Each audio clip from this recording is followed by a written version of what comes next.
ഫിത്ർ സക്കാത്ത് വുജൂബാണ്. ആ ഫിത്ർ സക്കാത്ത് ഏതെങ്കിലും കമ്മിറ്റിക്കാരെ ഏൽപ്പിക്കേണ്ട സംഗതിയല്ല, അത് നമ്മൾ ചെയ്യേണ്ട ഒരു ഇബാദത്താണ്. സക്കാത്ത് എന്നത് ഇബാദത്താണ്, അത് നമ്മൾ സ്വന്തം ശരീരം കൊണ്ട് ചെയ്യുകയാണ് വേണ്ടത്. അതുകൊണ്ട് തന്നെ സ്വന്തത്തിൽ തന്നെ ഫിത്ർ സക്കാത്ത് കൊടുക്കാൻ കഴിയുന്നവർ സ്വന്തത്തിൽ തന്നെ ഫിത്ർ സക്കാത്ത് കൊടുക്കുകയാണ് വേണ്ടത്. ഇല്ലെങ്കിൽ നമ്മുടെ വീട്ടിലെ ഭാര്യ, മക്കള്, അതുപോലെ നമ്മളെ ഉമ്മ ബാപ്പ തുടങ്ങിയ ആരെങ്കിലും ഏൽപ്പിച്ചു കൊടുത്തിട്ട് അവര് കൊടുത്താലും കുഴപ്പമില്ല. അല്ലെങ്കിൽ നമുക്ക് വിശ്വസ്തമായി അവൻ എന്തായാലും കൊടുക്കുമെന്ന് ഉറപ്പുള്ളൊരു വ്യക്തിയെ ഏൽപ്പിച്ചു കൊടുത്താലും തരക്കേടില്ല. ഒരു കമ്മിറ്റിയെയും ഫിത്ർ സക്കാത്ത് ഏൽപ്പിക്കാൻ ഇസ്ലാമിൽ വകുപ്പില്ല. അതുകൊണ്ട് തന്നെ ഒരു കമ്മിറ്റിയെയും ഫിത്ർ സക്കാത്ത് ഏൽപ്പിക്കണ്ട. സക്കാത്ത് എന്ന് പറയുന്നത് വളരെ പ്രധാനപ്പെട്ട ഒരു ഇബാദത്താണ്. അത് സമ്പത്തിന്റെയും ശരീരത്തിന്റെയും ഒരു ടാക്സ് പോലെയാണത്.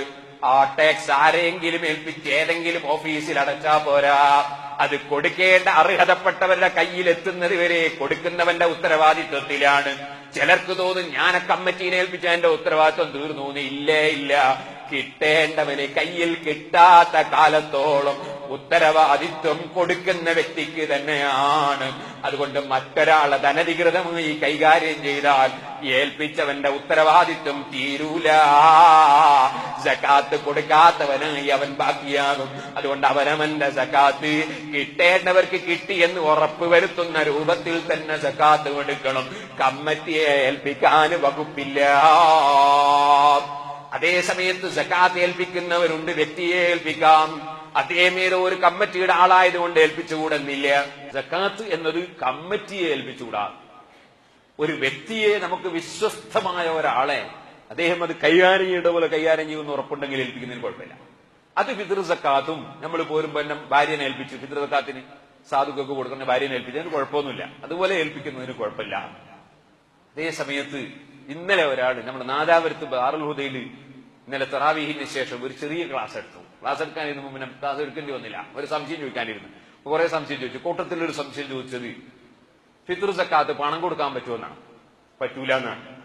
ഫിത്ർ സക്കാത്ത് എന്നത് തന്നെ നബി സല്ലല്ലാഹു അലൈഹി വസല്ലം ഹദീസിൽ ഫിത്ർ സക്കാത്തിനെ സംബന്ധിച്ച് പറഞ്ഞപ്പോ സാഅൻ മിൻ ബുർരിൻ ഔ തംരിൻ ഇങ്ങനെ തുടങ്ങിയിട്ട് ഗോതമ്പ്, കാരക്ക തുടങ്ങി ഭക്ഷണ സാധനമല്ലാതെ പണത്തിന്റെ വിഷയം നബി സല്ലല്ലാഹു അലൈഹി വസല്ലം പറഞ്ഞിട്ടേയില്ല.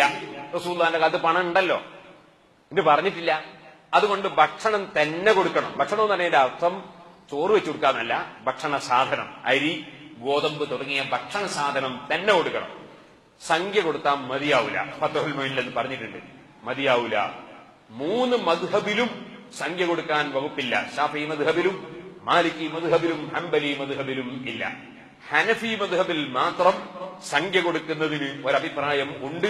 അതുകൊണ്ട് വേറെ ഏതെങ്കിലും രാഷ്ട്രത്തിൽ ഏതെങ്കിലും നാട്ടുകാര് ഹനഫികള് അവരുടെ മദ്ഹബനുസരിച്ച് സംഖ്യ കൊടുക്കുന്നത് കണ്ടിട്ട് നമ്മളാരും സംഖ്യ കൊടുത്ത് പെട്ടുപോകണ്ട എന്ന് സാന്ദർഭികമായി ഞാൻ ഉണർത്തുകയാണ്. സംഖ്യയല്ല കൊടുക്കേണ്ടത്, അരിയാണ് നമ്മൾ കൊടുക്കേണ്ടത്. ആ അരി കൊടുക്കാൻ ഏറ്റവും നല്ല സമയം സുബഹിന്റെ ശേഷമാണ്. അപ്പൊ ഇന്നലെ ഒരാൾ ചോദിച്ചു, അരി നമുക്ക് രാത്രി മഗ്‌രിബിന്റെ ശേഷം തന്നെ കൊടുക്കുകയാണെങ്കിൽ കുടുംബത്തിൽപ്പെട്ട ആളുകൾക്ക് അരി കിട്ടും, അപ്പൊ രാത്രി തന്നെ കൊടുത്തൂടെ എന്ന് ചോദിച്ചു. അങ്ങനെ കൊടുക്കുന്നതിന് വിരോധമില്ല. പെരുന്നാളിന്റെ രാവ് തന്നെ കൊടുക്കുന്നതിന് കുഴപ്പമില്ല. ഇതുപോലെ പെരുന്നാൾ നിസ്കരിക്കുന്നതിന് മുമ്പ് അത് കൊടുത്തു വീട്ടുകയാണ് വേണ്ടത്. പെരുന്നാൾ നിസ്കരിക്കുന്നതിന് മുമ്പ് നമുക്ക് കൊടുത്തു വീട്ടുമ്പോ നമ്മളെ വളരെ ബന്ധപ്പെട്ട ഒരു കുടുംബത്തിൽപ്പെട്ട ഒരാളോ അല്ലെ അയൽവാസിയിൽപ്പെട്ട ഒരാളോ അത്യാവശ്യമുള്ള ഒരാള് അയാൾക്ക് കൊടുക്കാൻ സാധിക്കുകയില്ലെങ്കിൽ പെരുന്നാൾ നിസ്കാരത്തിന്റെ ശേഷത്തേക്ക് മാറ്റുന്നതിന് കുഴപ്പം ഇല്ല. ഉച്ചക്ക് മുമ്പ് ഏതായിരുന്നാലും കൊടുക്കുകയാണ് വേണ്ടത്. രാത്രിയാകുന്നതിന് മുമ്പ് എന്തായിരുന്നാലും കൊടുത്തു വീട്ടിയിരിക്കണം. ഫിത്ർ സക്കാത്ത് അത് നിർബന്ധമായ ഒരു കാര്യമാണ്. അത് നമ്മുടെ നോമ്പിന്റെ ന്യൂനതകൾ പരിഹരിക്കാനും കൂടിയുള്ള ഒരു ഇബാദത്താണ്. അത് എല്ലാ ആളുകൾക്ക് വേണ്ടിയും കൊടുക്കണം. ഈ പെരുന്നാളിന്റെ അന്ന് ഉദാഹരണത്തിന് 6:55 മഗ്‌രിബാണെങ്കിൽ 6:54 ഒരു കുട്ടി പ്രസവിക്കപ്പെട്ടാൽ ആ കുട്ടിയുടെ ബാപ്പ ആ കുട്ടിയുടെ ഫിത്ർ സക്കാത്ത് കൊടുക്കണം. 6:56 ഒരാൾ മരിച്ചുപോയാൽ ആ മരിച്ചുപോയ മയ്യിത്തിന്റെ പേരിൽ ഫിത്ർ സക്കാത്ത് കൊടുക്കണം. മഗ്‌രിബിന്റെ സമയത്ത് ജീവിച്ചിരിപ്പുള്ള എല്ലാവരുടെ പേരിൽ ഫിത്ർ സക്കാത്ത് കൊടുക്കണം. ഫിത്ർ സക്കാത്ത് നിർബന്ധമില്ലാത്ത ആളുകൾ നമ്മളെ കൂട്ടത്തിൽ ഉണ്ടാകാൻ സാധ്യതയില്ല. എല്ലാവരും കൊടുക്കൽ നിർബന്ധമായവരായിരിക്കുമെന്നാണ് ഞാൻ മനസ്സിലാക്കുന്നത്. അത്രയും വളരെ ലളിതമായ കാരണം കൊണ്ട് തന്നെ നിർബന്ധമാകുന്നതാണ് ഫിത്ർ സക്കാത്ത്. ഫിത്ർ സക്കാത്ത് ഭക്ഷ്യധാന്യം തന്നെ കൊടുക്കണം. ഫിത്ർ സക്കാത്ത് വാങ്ങാൻ ആള് വരാൻ വേണ്ടി കാത്തിരിക്കരുത്.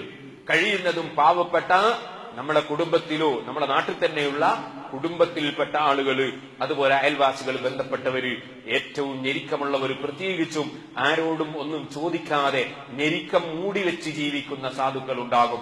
അത്തരം ആളുകൾക്ക് നമ്മുടെ വീട്ടിലുള്ള കുട്ടികളെടുത്തൊക്കെ കൊടുത്തയക്കാനാണ് നമ്മൾ ശ്രമിക്കേണ്ടത്. നമ്മളെ കയ്യിൽ തന്നെ പിടിച്ചു കൊണ്ടു കൊടുക്കാൻ കഴിയുമെങ്കിൽ ഏറ്റവും വലിയ ഇബാദത്താണെന്ന് മാത്രമല്ല, അത് മനുഷ്യന്റെ അഹങ്കാരം നീക്കിക്കളയുന്ന വളരെ പ്രധാനപ്പെട്ട ഒരു സൽക്കർമ്മം കൂടിയാണ്. അഹങ്കാരം എനിക്കവന്റെ വീട്ടിൽ കൊണ്ട കൊടുത്തുകൂടാന്ന് പറയുന്ന ഒരു അഹങ്കാരം മുതലാളിയുടെ കൽബിലുണ്ടാകരുത്. നമ്മളെ അഹങ്കാരം നീങ്ങാൻ ആവശ്യമായ മുഴുവൻ പ്രവർത്തനങ്ങളും നമ്മൾ നടത്തേണ്ടതുണ്ട്.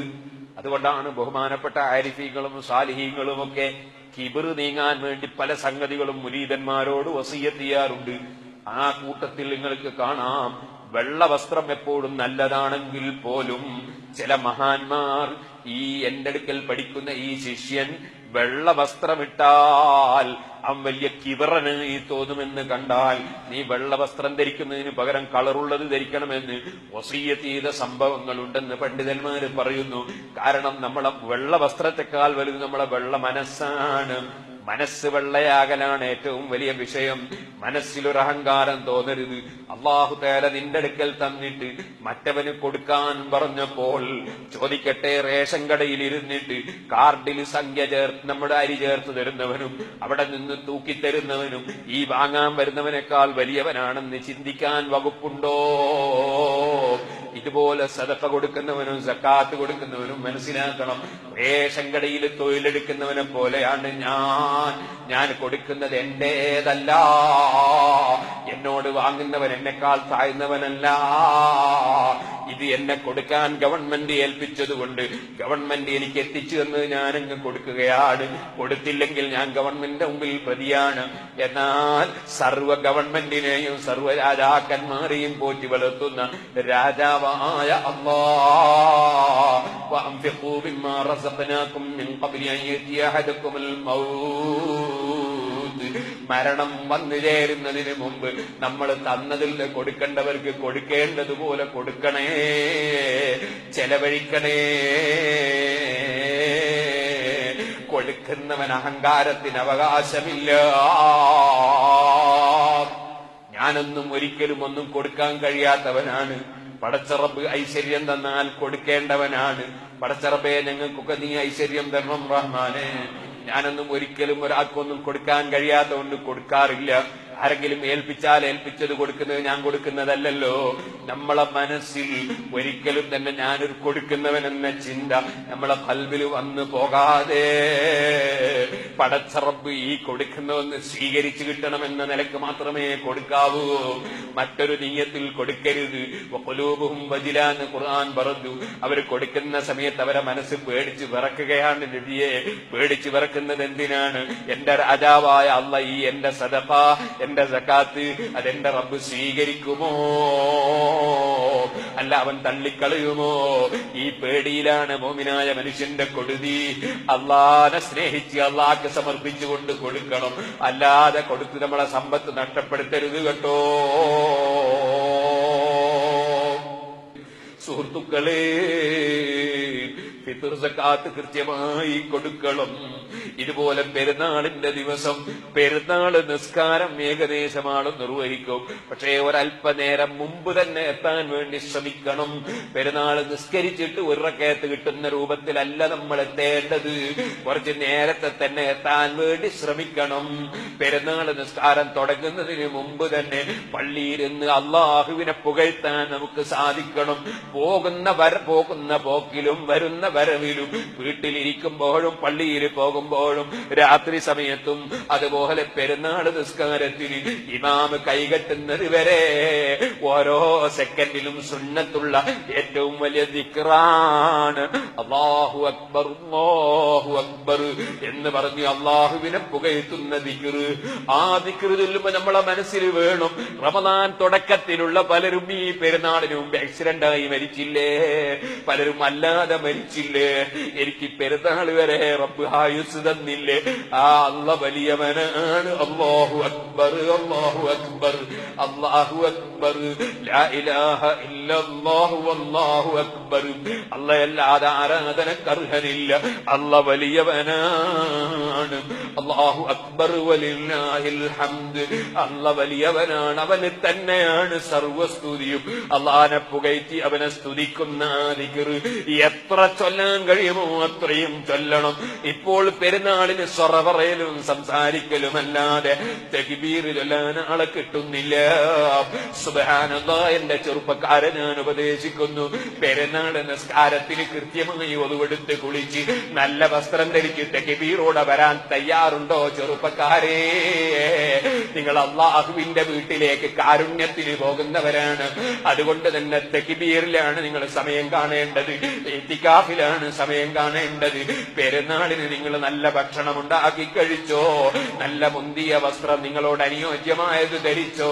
പക്ഷേ നെരിയാണിയുടെ ചോടത്താഴ്ത്തി ഉടുത്തിട്ട് റബ്ബിന്റെ കോപം വാങ്ങണ്ട. നിങ്ങൾക്ക് അല്ലാഹു ഹലാലാക്കിയതൊക്കെ കഴിച്ചോ, പക്ഷേ അല്ലാഹു തആല തന്ന കണ്ണുകൊണ്ട് ഹറാമ് നോക്കാൻ പോകണ്ട. അല്ലാഹു തന്ന കാതുകൊണ്ട് ഹറാമ് കേൾക്കാൻ പോകണ്ട. റബ്ബ് തന്ന വയറ്റിലേക്ക് ഹറാമ് കുടിക്കാൻ പോകണ്ട. എത്ര ഹലാലായത് തന്നവനാണ് അല്ലാഹ്. പടച്ച റബ്ബേ, കഴിഞ്ഞ റമദാനിൽ ഒരു രോഗവുമില്ലാത്ത ചെറുപ്പക്കാരൻ, ഈ റമദാനിൽ എന്റെ സ്നേഹിതൻ, ഞാനുമായി വളരെ ബന്ധമുള്ളവൻ, ഈ റമദാനിൽ ഓപ്പറേഷൻ ചെയ്ത് ആശുപത്രിയിലാണ്. ചിലർ ഇന്നലെ ഓപ്പറേഷന് പോയവരാണ്, ഇന്ന് ഓപ്പറേഷന് പോകുന്നവരാണ്. പടച്ച റബ്ബേ, മുഴുവൻ രോഗികളെ രോഗങ്ങളും നീ സുഖപ്പെടുത്തണേ അല്ലാഹ്. ഓർമ്മിക്കണേ ചെറുപ്പക്കാരാ, പെരുന്നാളിന്റെ ദിവസം ഒരുപക്ഷെ റബ്ബിന്റെ കൽപ്പനയ്ക്ക് വിധേയമാകാതെ റിജ്സും മിൻ അമലി ശൈത്താൻ എന്ന് അല്ലാഹ് പറഞ്ഞ നജസ്, ആ കടുത്ത നജസായ കള്ള് കുടിക്കാൻ, ബ്രാൻഡി കുടിക്കാൻ, വിസ്കി കുടിക്കാൻ, നീ കള്ള് കുടിക്കാൻ പോയാൽ അടുത്ത റമദാനിന് നിന്റെ വയറ്റിനോ തൊണ്ടക്കോ നിന്റെ നെഞ്ഞിനോ കരളിനോ പടച്ച റബ്ബ് ഒരു ക്യാൻസർ തന്നാൽ തടുക്കാൻ നിന്നെ കൊണ്ട് കഴിയുമോ? നിന്റെ കുടുംബത്തിന് കഴിയുമോ? നിന്നെ കള്ളു കുടിക്കാൻ കൂട്ടിക്കൊണ്ടു പോകുന്ന നിന്റെ യുവാക്കൾക്ക് കഴിയുമോ? ഇനി പറയട്ടെ, ദുന്യാവിൽ അങ്ങനത്തെ രോഗങ്ങളൊന്നും അല്ലാഹു തന്നില്ലെങ്കിൽ തന്നെ ചോദിക്കട്ടെ, പടച്ച റബ്ബിന്റെ മുമ്പിൽ നബി സല്ലല്ലാഹു അലൈഹി വസല്ലം തങ്ങൾ പറഞ്ഞില്ലേ, കള്ള് കുടിക്കുന്നവനാരോ, ലഹരി കുടിക്കുന്നവനാരോ, അവരെ അല്ലാഹു തആല തീനത്തുൽ ഖബാൽ കുടിപ്പിക്കുമെന്ന് പറഞ്ഞില്ലേ?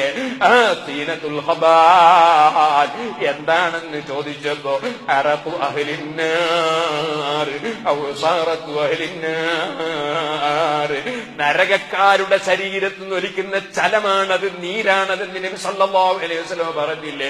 ഈ പെരുന്നാളിന്റെ ദിവസം അതേ ഹബീബായ നബി സല്ലല്ലാഹു അലൈഹി വസല്ലം തങ്ങൾ എന്നെയും നിന്നെയും പഠിപ്പിച്ചു, പെരുന്നാളിന് വന്ന് പള്ളിയിൽ വെച്ച് നിസ്കരിച്ച് ആ നിസ്കാരത്തിന് ശേഷം നടക്കുന്ന ഖുത്ബയും കേട്ട് പടച്ച റബ്ബിനോട് പ്രാർത്ഥിച്ച് പിരിഞ്ഞു പോകുന്ന ആളുകളെ മലക്കുകൾക്ക് അല്ലാഹു തആല ചൂണ്ടിക്കാണിച്ചിട്ട്, കണ്ടില്ലേ മലക്കുകളെ, എന്റെ ഹബീബായ നബി സല്ലല്ലാഹു അലൈഹി വസല്ലം തങ്ങളെ ഉമ്മത്തുകൾ, ഞാൻ അവർക്ക് ഭക്ഷണം തടഞ്ഞു, അവര് ഭക്ഷണം കഴിച്ചു, നോമ്പെടുത്തു, അവര് നിസ്കരിച്ചു, എന്നോട് പൊറുക്കലിനെ ചോദിച്ചു, അവര് നല്ലതൊക്കെ ചെയ്ത്, ഇപ്പോൾ ഞാൻ അവർക്ക് സന്തോഷത്തിന് പെരുന്നാൾ കൊടുത്തപ്പോ ആ പെരുന്നാളിന്റെ അന്നും എനിക്ക് നിസ്കരിച്ചു, അവരുടെ ഇമാമ് ഖുതുബ നിർവഹിച്ചു, എന്നിട്ട് പ്രാർത്ഥിച്ച് പിരിഞ്ഞു പോകുന്നത് കണ്ടില്ലേ? അവർക്കെല്ലാം ഞാൻ പുറത്തു കൊടുത്തു എന്ന് അല്ലാഹ് പ്രഖ്യാപിക്കുന്നൊരു സമയമുണ്ട് പെരുന്നാളിൽ. അല്ലാഹുവേ, ആ നിലക്ക് നീ പുറത്തു തരുന്നവരിൽ ഞങ്ങളെ നീ പെടുത്തണേ അല്ലാഹ്, ഞങ്ങളെ സ്നേഹിച്ചവരെ ഉൾപ്പെടുത്തണേ അല്ലാഹ്. ആ സമയത്ത് അല്ലാഹ് മലക്കുകളോട് അഭിമാനം പറയുന്ന സമയത്ത് അതാ ഹബീബായ നബി സല്ലല്ലാഹു അലൈഹി വസല്ലം ഞങ്ങളെ ഉമ്മത്തുകള് കള്ളു കുടിക്കാൻ പോവുകയാണെങ്കിൽ, സിനിമ കാണാൻ പോവുകയാണെങ്കിൽ, അന്യവണ്ണിന്റെ പാട്ട് കേൾക്കാൻ പോവുകയാണെങ്കിൽ, ഹറാമായ കാര്യത്തിന് വേണ്ടി പോവുകയാണെങ്കിൽ ചോദിക്കട്ടെ, അവനെ പോലത്തെ ഹതഭാഗ്യനുണ്ടോ? അവനെ പോലെ ഭാഗ്യം കെട്ടവനുണ്ടോ? അതുകൊണ്ട് അല്ലാഹു തആല ദോഷം പൊറുക്കാൻ വേണ്ടി തന്ന സമയങ്ങള്, അല്ലാഹു തആല നമുക്ക് നല്ലതിനു വേണ്ടി തന്ന സമയങ്ങള്, അത് ദുഷ്കർമ്മത്തിൽ ഉപയോഗപ്പെടുത്തി നമ്മൾ അല്ലാഹുവിന്റെ മുമ്പിൽ കടുത്ത പ്രതികളാകരുത് കേട്ടോ. ഞാൻ എന്റെ വാക്കുകൾ നിർത്തട്ടെ.